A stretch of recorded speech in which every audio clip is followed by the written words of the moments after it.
नमस्कार, मी डॉक्टर गंधार कुलकर्णी, इंटरव्हेन्शनल पल्मोनॉलॉजिस्ट व इंटेन्सिव्हिस्ट म्हणून ॲस्ट्राधार हॉस्पिटलमध्ये कार्यरत आहे. 1 ऑगस्ट हा वर्ल्ड लंग कॅन्सर डे म्हणून पाळला जातो व त्या निमित्तानेच आपल्याशी मी 4 गोष्टी चर्चा करण्यासाठी येथे आलो आहे. लंग कॅन्सर हा सर्व कॅन्सर्सपैकी सर्वाधिक जास्त मृत्यूचं कारण ठरणारा कॅन्सरचा प्रकार आहे आणि हा लवकर डिटेक्ट केल्यास त्यावरती ट्रीटमेंट करणे शक्य आहे. फक्त सिगरेट व बिडी फुंकणाऱ्या माणसांना कॅन्सर होतो हा एक मोठा गैरसमज आहे.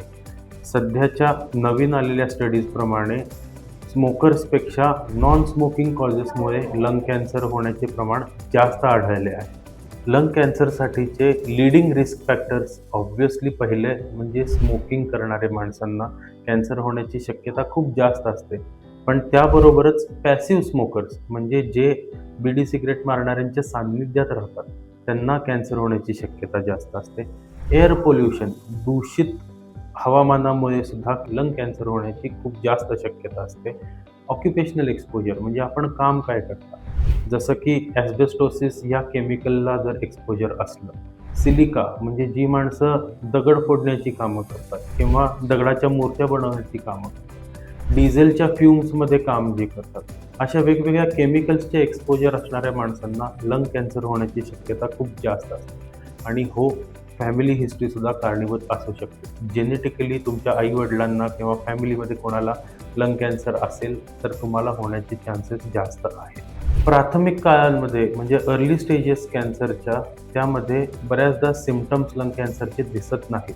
पण जर तुम्हाला यापैकी काही साईन सिम्पटम्स असले, जसे की कंटिन्युअसली 3 आठवड्याहून जास्त जर खोकला असला, जर तुमच्या खोकल्या बडक्यामध्ये रक्त पडत असलं, छातीत दुखत असलं, श्रम केल्यानंतर नाहीतर बसल्या बसल्या जर तुम्हाला धाप लागत असेल, जर तुमचे वजन काही कारणाशिवाय कमी होत असेल, जर तुमचा आवाजात काही बदल झाला असेल किंवा तुम्हाला वारंवार फुफ्फुसाचे इन्फेक्शन्स किंवा सर्दी खोकला होत असेल तर ह्या साईन सिम्पटम्सकडे दुर्लक्ष करू नका व हे सगळे त्रास असल्यास त्वरित तज्ज्ञांचा सल्ला घेऊ शकतो. कारण अचूक व लवकर निदान करणे हे अत्यंत गरजेचे आहे. कॅन्सर होण्यापासून चान्सेस कमी करण्यासाठी आपण काय प्रिव्हेंटिव्ह मेजर्स घेऊ शकतो?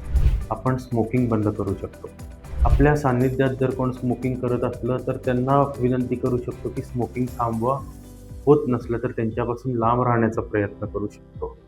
आपण जर केमिकल एक्सपोजर असलेल्या ठिकाणी काम करत असलो तर प्रोटेक्टिव्ह मेकॅनिझम्स जसे की कॉन्स्टंटली मास्क वापरणं, फ्युम्सपासून लांब राहणे, शक्य असलं तर त्या कामापासून लांब राहणे ही प्रिकॉशन्स आपण घेऊ शकतो. तर चला आपण स्वतःच्या व कुटुंबाच्या फुफ्फुसांची काळजी घेऊन आरोग्यदायी जीवन जगूया. धन्यवाद.